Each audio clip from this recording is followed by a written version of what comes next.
Wellness isn't a reward for getting everything right. It's not the end result of a perfect routine or a clean streak of habits. Wellness is a reflection of how deeply you're aligned with your values, your choices, your life, and you don't need to crash to begin healing. In fact, the most powerful transformations don't start from rock bottom. They start when life is almost okay, because that's when you still have the power to choose, to shift, to reclaim. This August on Passion Struck, we're launching a new series that's deeply personal, deeply needed, and long overdue. Reclaiming Wellness. It's time to learn how to heal from the inside out. And it all begins right here in episode 645.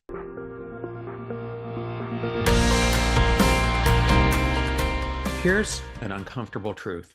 You can hit 10,000 steps, track your macros, drink your greens, and meditate every morning, and still feel off, tired, irritable, unmotivated, disconnected from yourself. And when that happens, most people think, I must be doing something wrong. So they end up doubling down. More supplements, more journaling, more health hacks. But the problem is not trying hard enough. The problem is that wellness, real wellness, doesn't work like that. This is what I call the wellness gap. It's the space between what your life looks like on the outside and how you feel on the inside, where your routines look healthy, but your inner world feels anything but. You see, we've been taught to optimize without integrating, to perform wellness without actually living well. We chase metrics and checklists. We treat symptoms and ignore signals. We ask, what else can I add? When the real question is, where did I stop listening to myself? Here's what the gap feels like. You're productive, but restless. You look calm, but you feel tense. You're achieving goals, but losing connection. This isn't about failure. It's about misalignment. We're not broken. We're just living out of sync with our bodies, our emotions, our values, our spirit. And you can't fix that with a new app or another morning routine. You fix it by coming back to the source, back to your biology, back to your feelings, back to what makes life meaningful for you, back to who you actually are beneath the performance. That's where this journey begins. Because if you've been feeling almost okay, that's not a reason to wait. That is your window to act, while change is still a choice and not a crisis. So let's shift the lens. Let's look at wellness in a way that's rooted, not performative, connected, not just curated. Let's truly reimagine what it means to be well from the inside out. If the wellness gap is the problem, then the solution isn't more perfection, it's more connection. Because real wellness, whole person wellness, isn't about doing more, it's about reconnecting with what makes us feel whole. We've been sold a vision of health built on performance. Track everything, control every input, out-discipline your biology. But that model doesn't hold, because true wellness doesn't come from more willpower. It comes from congruence, from a living in alignment with who you are, not just what the algorithm recommends. So let's reframe wellness, not as a finish line, not as a lifestyle brand, but as a return to self. Alignment between your body and your behaviors, your emotions and your environment, your work and your values, your actions and your identity. And that's why this month isn't about getting back on track. It's about getting back to you. Because the real question isn't, how do I feel better? It's what's no longer true? What am I pretending still works? That's the shift that we're making here. We're not chasing better habits. We're building a better foundation. So let's go back to that metaphor that I mentioned in the introduction. Most of us have spent years redecorating. New habits, new hacks, better productivity, cleaner eating. It's like swiping out rugs and repainting the walls. But if the foundation is cracked, the space never feels solid, never feels like home. That's what this journey is all about. Not new decor, not surface upgrades, but structural change. A rebalancing of your inner architecture so that your biology, emotions, purpose, and soul actively work to support each other, not to compete. And just like a strong house is built layer by layer, your wellness has layers too, each one essential to your sense of safety, energy, and wholeness. So, over the next 4 weeks, we're going to walk through those layers, week by week, step by step. This is where the foundation gets built, not through performance, but through integration and intentionality. So, how do you build wellness from the inside out? Not by overhauling everything at once, but by layering what matters in the right order. This month, we're going to walk through a 4-part framework. First, there's fuel, what you put in your body, things like food, rest, and energy. Second, there's feel, how you regulate emotions and how you heal your nervous system. Then there's fulfill, the deeper meaning behind your work and purpose. And lastly, there's flow, the soul level integration of identity, values, and legacy. Each one addresses a core system of wholeness. Together, they build a life that doesn't just look good, it feels aligned. When most people think of fuel, they jump straight to food, macros, calories, clean eating. But here's what I want you to remember. Fuel is anything that affects your energy. This includes nutrition, sleep, hydration, breathing patterns, even your thought loops, because every one of those inputs affects your cellular energy output. Think about your body as if it's a power grid. If you're eating well but sleeping poorly, that grid still crashes. If you're meditating but drinking 4 cups of coffee to survive, your nervous system is still overloaded. Here's the teaching takeaway I want you to write down. Energy is not created through effort. It's protected through alignment. I learned this the hard way. A while back, I was leading 2 major projects and training for an endurance event. I had my diet dialed in, but I couldn't shake this deep fatigue. What I didn't realize was I was under recovering. My sympathetic nervous system was constantly activated. No matter how many nutrients I fed it, my body was in survival mode, not repair mode. It wasn't until I started rebuilding recovery into my day through breath work, taking more breaks, and post-lunch rest that my energy returned. So here's your experiment for this week. Instead of adding more to your routine, try subtracting. Reduce the stimulation. Cut the caffeine at 11 a.m. Swap one workout for a walk. Eat to repair, not just to perform. And ask yourself, what's one energy leak that I can plug this week? Because you don't just fuel your body with food, you fuel it with every choice that you make. You'll hear more about this topic in our next 2 episodes.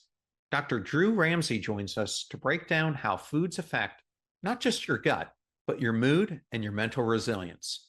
Then Dr. Erica Swartz will walk us through the evolved science of hormone balance and why longevity starts with the body's inner chemistry. If you've ever felt like doing everything right still isn't enough, their insights will change how you think about biology and your healing. Now let's now talk about the second layer of whole person wellness, feel. And when I say feel, it doesn't mean feel your feeling. It means, how do you regulate them? How do you return to calm after stress? How do you stay grounded when it feels like life is spinning? Here's the truth. Most people don't have emotional problems. They have nervous system overload. And here's my teaching insight. You don't think your way out of stress. You regulate your way through it. When your nervous system is dysregulated, everything is harder. Emotions get louder. Thinking gets foggier. Habits start to fall apart. You might just catch yourself saying things like, I don't know why I feel so reactive. I just can't focus. Everything feels harder than it should. Those are signs that your body is trying to protect you. You're stuck in sympathetic mode, fight, flight, or freeze. And most of us are living there 24/7. answering emails with our jaws clenched, scrolling headlines with our shoulders tensed, trying to relax, but actually never letting go. A few years ago, I couldn't figure out why I kept waking up exhausted, even after what I thought was a full night of sleep. I had no illness, no physical red flags, but emotionally, I was fried. I snapped easily. My motivation was thin. My tolerance was low. Then the therapist I was seeing at the time asked me a question. John, when was the last time your body felt safe? I honestly couldn't answer.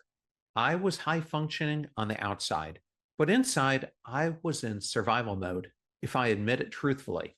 My nervous system never got the signal to relax. That week, I started a simple 5-minute routine: deep breathing, journaling, cold water on my face every morning without fail. It didn't solve everything overnight, but slowly I could feel something shift. I started coming back to myself. So here's something I'd invite you to try this week: the 3x2 reset. 3 times a day, morning, midday, and evening. 2 minutes each. Unplug completely. Inhale through your nose for 4 seconds. Hold for 4. Exhale through your mouth for 8. And then repeat. It sounds so small, but neurologically, it flips the switch. It tells your body, you're safe now. You can relax. You can settle. And here's the clear takeaway: regulation is the foundation, not just for your emotions, but for your clarity, your creativity, your capacity to connect. Because when your nervous system is overloaded, nothing lands, nothing sticks, nothing flows. So instead of pushing through, ask yourself, where can I build recovery today? What would it look like to choose calm instead of control? You can't force your way into peace. You have to create the conditions for it.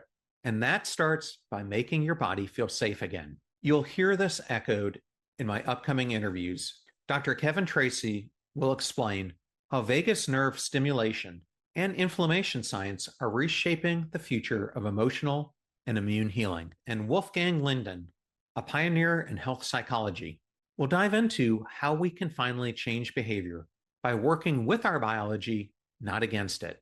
They'll bring the science behind what we're talking about here and show how nervous system healing is really the starting point for mental wellness.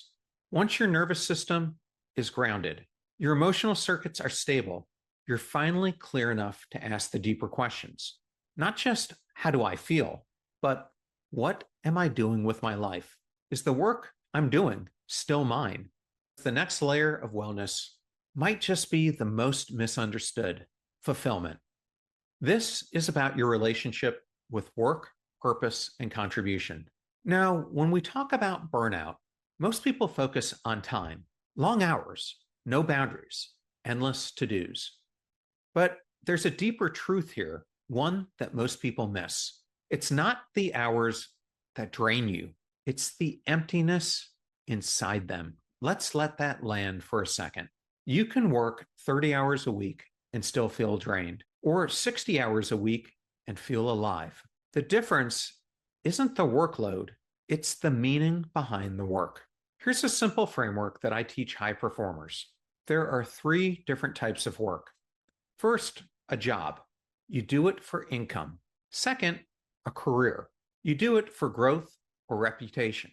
And then there's the third type of work, a calling. You do it because it connects to who you are. But when your calling gets drowned by the job, that's when wellness starts to break down. Before I launched Passion Struck, I had all the external markers of success: leadership roles, income, accolades. But deep down, I knew I was building someone else's vision, not my own. I felt like a highly productive machine, but a deeply misaligned human. I wasn't failing, but if I'm honest with myself, I wasn't fulfilled either. The real shift didn't come from changing jobs overnight. It came from asking myself 2 brutally honest questions. The first was, what do I want to be remembered for? And the second, more fundamental question was, where am I living in misalignment with that answer? That right there was what started the process. And step by step, side project by side project, Passion Struck was born, not as a leap, but as a slow return to meaning. So here's a 10-minute tool that you can use this week. It's called the Purpose Pulse Check. Ask yourself, do I feel useful in what I do? Do I feel seen in what I do? Do I feel proud of what I do? If you've answered no to more than two, that's not a sign of laziness. It's a sign of misalignment. You don't need to quit your job to make a change, but you do need to inject more meaning into the margins. Here's how you can do it. First, reconnect with a skill that you love but stopped using. Second, mentor someone who reminds you why you started. Third, volunteer or moonlight on something that feeds your soul. And that brings me to a listener I recently heard from who negotiated with her boss one afternoon a week to work on a personal design project, something that had been deeply buried behind deadlines for years. That one shift didn't fix everything for her, but it brought her back to life. And this month, we'll unpack this topic even deeper with upcoming guests like Christopher Wong Mickelson and Jennifer Toasted Harris, who will help us examine the hidden cost of misaligned work. And then I'm joined by my friend Teen Zhu, who shares how leadership and culture shape how we feel seen, safe, and self-directed inside our careers. They'll help us answer the deeper question, is your work costing your wellness? And I want to leave you with a fulfillment takeaway. The human spirit can handle a heavy load, but not a hollow one. Your work doesn't need to be perfect. It does need to matter to you. This week, make one small move towards meaning, not for success, but for your soul. And now we arrive at the fourth and final pillar, flow. This isn't the get in the zone kind of flow that you hear about in productivity circles. This is soul level integration. It's the moment where your actions, your identity, and your values stop competing and start aligning, where you're no longer chasing purpose because you're fully embodying it. And here's the insight I want to leave you with. Healing isn't just about feeling better.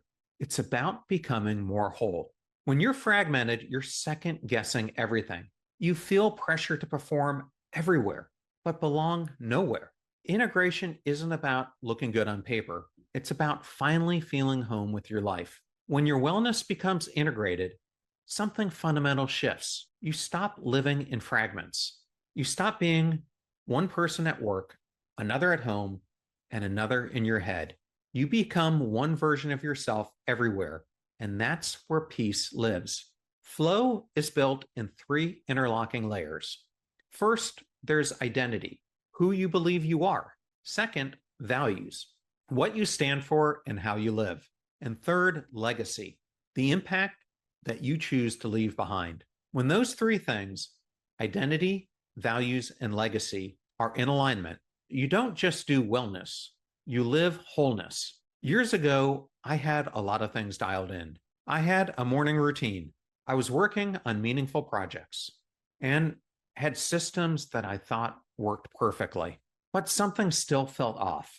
There was this low-grade hum of restlessness, like I was trying to earn worthiness through performance. It wasn't until I did some serious reflection work that I realized my actions were aligned, but my identity wasn't. Deep down, I still saw myself who had to prove value instead of someone who could embody it. When I got clear on my core values, authenticity, service, growth, and started auditing my everyday behavior against those values, something fundamentally changed. I stopped performing and I started flowing. Here's a simple practice that you can use to begin this process. I call it the 3-word legacy exercise. Ask yourself, if I could be remembered in 3 words, what would they be? Mine might be catalyst, truth teller, builder. Then ask, how am I living those words today? Not 5 years from now, not when I'm more successful, right now. Flow isn't a feeling, it's a result. It happens when your habits match your heart, when your calendar reflects your character, when who you are and how you live finally sync up. In the final weeks of this series, we'll explore this soul level alignment with 2 extraordinary guests. First, we'll meet Dr. Jody Blinko, who will guide us through spiritual clarity and inner alchemy, transforming life's chaos into alignment. And then I'll introduce you to Shaka Senghor, whose powerful journey of redemption and self-reinvention shows us what it means to live a legacy, not just leave one. Their stories aren't just inspiring, they're proof that transformation isn't a strategy, it's a spiritual return. So here's your flow takeaway. Don't just align your habits, align your identity, because you're not here just to optimize your life. You're here to become the kind of person who can carry the life you really want. And that requires intention along with integration. August isn't just another month on the calendar. It's an opportunity for a wellness revolution, not to perform harder, but to live truer, not to chase perfection, but to reclaim wholeness. This month, stop outsourcing your wellness. Stop waiting for a breakdown to earn a breakthrough. Take back your health, your energy, your life on your terms. Here's how to begin. Choose one bold action in each pillar. Fuel. What will you nourish, remove, or replenish today? Feel. What practice will support your emotional healing? Fulfill. How will you reconnect with meaning in your life? And flow. What reflective habit or spiritual anchor will you bring back? Write them down. Say it out loud. Make them real. You don't need a perfect routine to feel better. You just need one moment of clarity, one honest decision to stop performing wellness and start living in wholeness. Because the most powerful transformations, they don't start in chaos. They start when life feels almost okay, because that's when you still have the power to choose, to shift, to reclaim. This August, choose to heal from the inside out. And we'll start that journey in episode 646, when I sit down with nutritional psychiatrist Dr. Drew Ramsey to explore how food directly shapes your mood, your mental clarity, and your emotional resilience. We'll unpack the surprising science of nutritional psychiatry, why your brain is literally built by what you eat, how macronutrient deficiencies drive anxiety and depression, and the small, powerful changes that can help you reclaim mental energy from the inside out. If you've ever wondered why you do all the right things and still feel foggy inside or flat, this is the episode that connects the dots. The algorithm is whatever social media feed or screen feed you might be on. It could be anything from your daily news to one of the social media to cruising YouTube, even going on LinkedIn. Just there's a lot of time that gets usurped. And so I think that's really the number one problem, because how we learn, how we entertain ourselves, our little private moments, when we go to the bathroom even, right? We always have our phone with us to access everything. So that's certainly one of the problems everyone is noting. It's like you can't put it down. Until then, keep noticing, keep aligning, keep becoming, and most importantly, live life passion-struck.